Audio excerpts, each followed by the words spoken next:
Hello and welcome. We're so glad that you're joining us, those that are here in person on this very hot afternoon, and those of you joining us online. We're delighted to have our special speaker today, Jessica Zirion from the Guatemala Youth Initiative. And Jess and her husband Greg and one of their daughters visited us. Yes. A couple years ago now, and we had a wonderful opportunity to share at that point. So we can actually also share the video from the last time too with this video.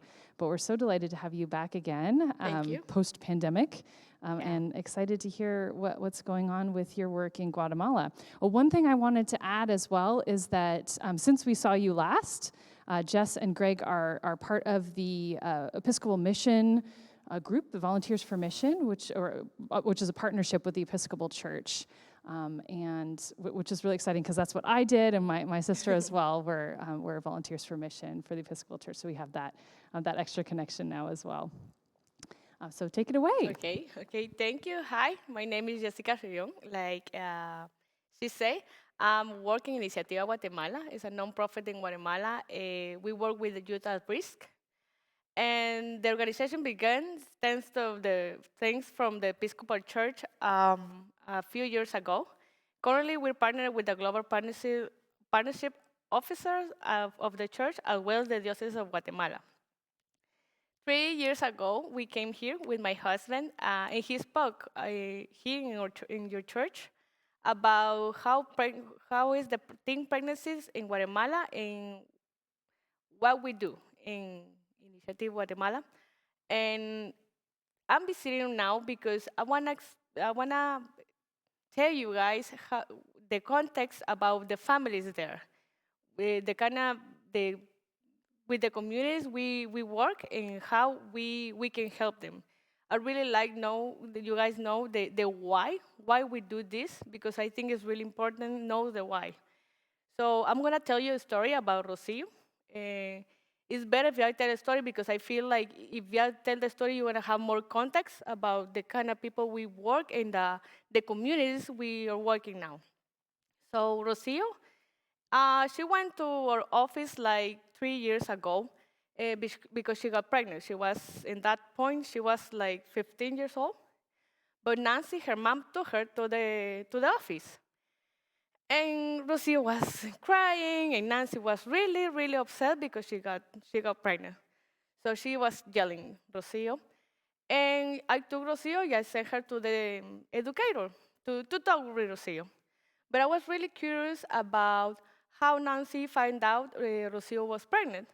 Because normally, when you're a teenager, you want to hide your pregnancy the most you can. So I asked Nancy, so how you find out Rocio was pregnant? In that moment, Rocio was like 5 months pregnant. And she said, like, I already knew from the beginning, since the beginning. So what do you mean? Yeah, but I was waiting to Rocio tell me the truth about her pregnancy, and that never happened. So I got really upset. I was really, really mad with her because um, because she didn't trust in me. So I was waiting and waiting and waiting. And one night, like a week ago, say Nancy, I was pushing a lot to her to tell the truth, and she wasn't doing it. So we was screaming and yelling, and she was crying, but she didn't say the truth. So I look around. Yeah, I grabbed the knife, a knife, and I put a knife in Rocio's belly, and I say, if you don't tell me right now if you're pregnant, I'm gonna stab you. You're not gonna die because I'm gonna call the paramedics, but you're gonna lose the baby. And Rocio, of course, Rocio started crying and she accepted she was pregnant. And that was the Nancy story. I was like, okay, but you was bluffing, right? About it. But she say like, no, not really. I wasn't, because she's my daughter. Yeah, I can do whatever I want with her. So this is the families we work. at the community. They have a lot of the family is broken, definitely is broken. We try to help the teenagers in this case with Rocio. We work just with teenagers. We try to work just with teenagers because it's better. But we can see like a person like Lucio is 15 years old. She depends totally of her mom. And the only example she has is her mom. So at this point, if she's pregnant, what you guys think Lucio needs? What do you guys think Lucio needs? Yeah, that's the first one, compassion. Compassion. What else? What do you guys think Lucio needs? I'd say she needs a confidant, a person she can trust Yes, to tell her definitely. story. Yeah. I think she needs a lot of support in all different aspects if she goes through this pregnancy. Yeah. Speaking from a nurse point of view, she needs prenatal care. Yeah, yeah, yeah, definitely that she needs. That's the main thing we trying to figure out with the community is why they need, not what we think they need, because it's really different. Right? Sometimes they say like, they need education, and maybe they don't have the money to go to the school, or they don't have food to have energy to go to school. So we're trying to figure out all the time why they need the voice of them, because they gonna use our services in a better way. So a teenager like Rocio definitely needs compassion. She needs emotional support because she's right now she in that time she was passing a time really hard for her, and she needs um, how to be a mom because the only example she has is Nancy, and Nancy has violence. What else has Nancy in her family or with Rocio? What do you guys think she has? She's giving to Rocio right now. A very kind of strict way of thinking that's like this is wrong and this is right and there's nothing in between. Yeah, and the funny thing is Nancy, she got pregnant when she was 14 years old. And Nancy has 5 kids. So probably Nancy is too hard with her because she passed for the same line and she also have the same thing the same thing as to Rocio. But it's happening. So we try to help Rocio in the best way we can. So the first one Rocio needs is information. This is the principle because if she has information, she has how to care herself, how to take care of her baby, how to be a better mom. She needs to know her rights because she's a woman, she's a kid, and she's a mom now. So she have to know what rights rights she has, and definitely we have to work with Nancy too because it's gonna be it's this the whole package that the family. So we started working with Rocio, and the first we gave her was the pregnancy workshops, so she knows what's going on with her body and how she can take care of her baby. We can give emotional support, of course, for Nancy. Some girls like Nancy, maybe they can have the dad involved in the picture, but a lot of pregnancies are single because they're too young. And the other part of that kind of situation is the parents kick the teenagers out of the house. So probably they alone or with the dad or the dad's family in 15 years old. So it's really hard for them. We give parents to school that teach them how to have empathy, how to have love for their baby, because probably in that point, Rocio never had that of part of Nancy. And I remember one case when Rocio said, like, my mom never say, I love you. She never. Or she never gave me a hug. So how I'm going to do that with my sons if my mom never gave it to me? So they don't know how to do it. We have, and definitely we promote a lot the attachment with the baby, because it's really important for us. We work with, of course, we work with the babies, because the thing is we want to break their cycle. So we have to work with the grandma, we have to work with the mom, and we have to work with the kid to try to break the cycle in that family. I truly believe nobody wants to be a bad mom. The only thing is they don't have information. So if we don't give information, if they don't have the education, if they don't have the guide, probably they're gonna make the same mistakes Nancy did, because they don't know a different way. So we give early childhood development to the kid, the 0 to 24 months old, because we know at the first 3 years the brain is building the 80% of life. So the baby needs to be healthy too. We work a lot with gender equality, yeah, because when some teenagers like Rocio is too young, if she goes to live with her partner, they don't know the dynamic between in a couple. So we have a lot of sexism in Guatemala.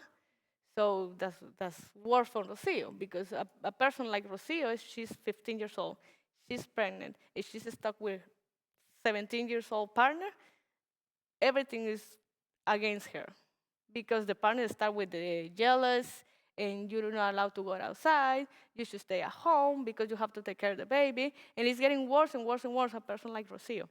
So we work a lot with the gender equality to change women's perspective, to teach them their rights and how to manage the communications with her partner. And we have a family planning clinic that is really important, because Nancy, right now she's like 45 years old and she has 5 kids. So if Rocio's still with the same line, she's gonna be 30, she's gonna be 4 or 5 kids too. So she's gonna have 4 or 5 kids too. So with the family planning, we show them how important this is, have just 1 kid or 2 kids, but you have to take care of yourself first and take care of the first baby. So you can have another one, but more with espaciado, with the space down, yeah. And we have all these programs for Rocio, but what if Rocio got a chance before got pregnant? What do you think? What kind of information she can have, Rocio, before she got pregnant? Contraceptives or how to take care of her body? Yes. So the Teen Mom program is the first part of Initiative Guatemala, and then we have the sexual education health program that is really important. That's why we work with teenagers, because we know really early age they're gonna start having relationships. Yeah. So we have a program for teenagers at school. We have partnerships at school that we can go to the school and teach sexual and reproductive health to the kids, so they have more information about consent, healthy relationships, abstinence, and how to take care of themselves if they're having sex. So it's really important for us to stop the pregnancy, but before they can get pregnant. We have youth-friendly space in our office. The teenagers can go with to the office and ask everything about sexuality. Because normally if they have if they're curious about it, they're not going to the parents. They're going to their friends. They have wrong information. So we're trying to open this space to give them the right information and reduce the pregnancy in teenagers. We work with a lot of schools too. I think I say that. And we have a leadership program that we teach the teenagers everything about sexual education, health, and they can go with their peers to reply the information, right? To teach them, they're curious about it. And so if I'm 16 years old, and I'm curious about it, I can ask my friend because my friend is going to have the same information. So that's why we have this program. And of course, if we have a teenager, he wants to do a family planning method, if they want, we can give them the method. By law in Guatemala, up to 14 years old, we can give a method without concern of the parents. So it's really important for us because we don't have that. Normally in hospitals or clinics, they're afraid about their parents, so they don't give that kind of services to the teenagers. So they have a pregnancy early. You guys have any question? So the education and the counseling you do, is it mostly with young girls, or are boys also part of that? Both. The teen mom program is just for moms. Even, well, we're trying to integrate the father. So we have to couple therapy. We're trying to fix the family the best we can because they're really young. So probably they're gonna the average they're gonna be together like a year, 2 years, and they're gonna broke. But we're trying to fix that part. And with the sexual reproductive health, we work with men and women. Yeah.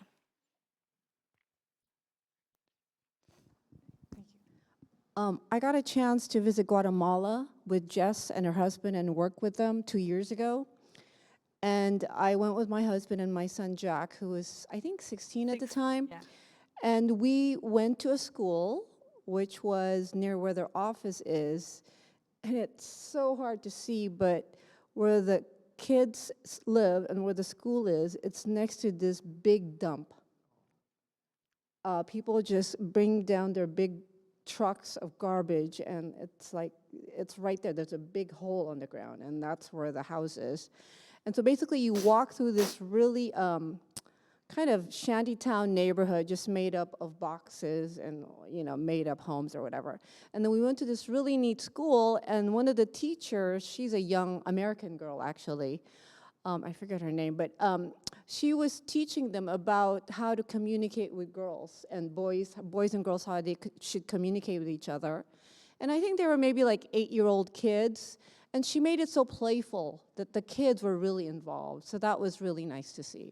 Yeah, so that was really fun. Yeah, all the workshops we have, definitely we have to make it like dynamic because we're working with teenagers. We cannot talk 2 hours because they're gonna get bored. So we're trying to do everything really playful and dynamic so they can understand, but they can be moving. It's really important for us. Another question? I'm wondering how many folks you have on staff and how many volunteers are involved in your program, because I know it's grown over the years. Yes, 3 years ago when Greg, my husband, and I came, we had maybe 8 person of staff, and right now we're 23. Yes. Congratulations. I remember the church. This church gave us a fund to the pregnancy program. And that time we had 104 moms, and right now we have 278. So yeah. And volunteers right now, we not working with volunteers out of the country, but in the community, we have a program, the fellowship program. So we take, we recruit teenagers from the community if they help us in the office. So we're trying to give them tools to work, to how to work in an environment, professional environment. We teach them how to use the computers, and so we have help from them, and they receive education. Yeah, that's pretty cool. You might have mentioned this already, but what kind of support can you offer young mothers once they have the baby, say for the first couple of years? Do you have child care classes and so forth? Yes, we have, okay, when, like, I'm gonna take Rocio's example again. So we gave Rocio a pregnancy workshops, and the idea they give early childhood development is to keep the mom in the program. Because normally, as a mom, you wanna be more interested to take care of your kid than you. So when Rocio took her baby to the office, to the early child development, she's receiving parenting school. We have, with the name is Jornadas, there's the health, Jornadas Médicas? No, it's like we have professionals, they came to the office, if we can give them health, I don't know the name, like clinic, like a clinic for the babies, like pediatrician or nutrition. So we can give them that service too. We have a program of the food bags. So every month every month we gave a food bag to the teens when they participate in our program. So if you receive the sexual reproductive health workshop, if you go into your classes, if you have the parent school, you're gonna receive your bag food bag. So it's really important for us the currently, because we're gonna keep the mom during the first 3 years. Just quick question. Do you guys get funding from Guatemala at all, or is it all just privately raised money? The main funding is from the Episcopal Church. From the Episcopal Church, we have foundations in Guatemala. They help us a lot too. One, two, I think three. They're from Guatemalan people. So yeah, we have that in the church. The churches really help us a lot from the beginning, years ago, 10 years ago. You mentioned that you're working with the Diocese of Guatemala as well. Yes. What is that relationship like with the local church? Well, we're trying to collaborate with the church with the teenagers program, the side of sexual reproductive health. I remember, I think 2 years, no, yeah, 2 years ago we went to Izabal. It's like a city inside of Guatemala, part from the Episcopal Church in Guatemala. They send us to teach them to all the leaders from the communities, the churches, to how to talk about sexual reproductive health with the teenagers, and the teen mom program too. So all the leaders of each community, each church, the Episcopal Church in Izabal, went to the. It sounds like it's a great way to kind of send the resources and the teaching out from you. Yeah, yeah, that was the areas. idea with that, because we cannot go everywhere, right? So we're trying to find programs, or in this case, the Episcopal Church, how to duplicate the information and give information to another side of the Guatemala, right? Yeah. A program like this, the Rocio, the early childhood development, the pregnancy, the parent school, the planning, family planning clinic, everything to a person like Rocio is covered by $40 a month. Yeah. Yeah, it's something we're trying to work to be the most efficiency possible in Guatemala. So yeah, I think it's working a lot. Right now, Rocio, her boy is 4 years old. She stayed in our program until the kid was 3 years and a half. She went. We have a partnership with a place. They give school for teen moms, and they have the daycare, so they can go to the school and they can leave the baby and they study. And she got with the other partner. Receive a course from barista. Yeah, that's the name. To work in the coffee shop. Yeah, to work in the coffee shop. And right now she's working in Starbucks in Guatemala.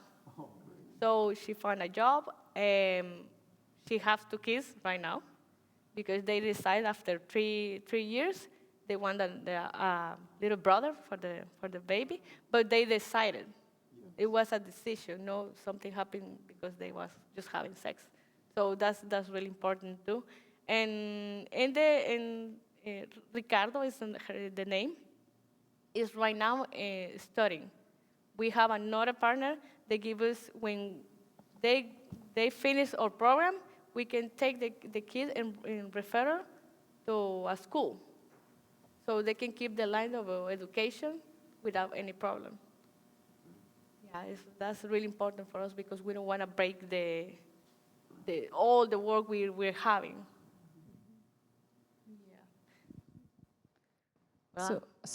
An important question is Yes. how can folks support your organization?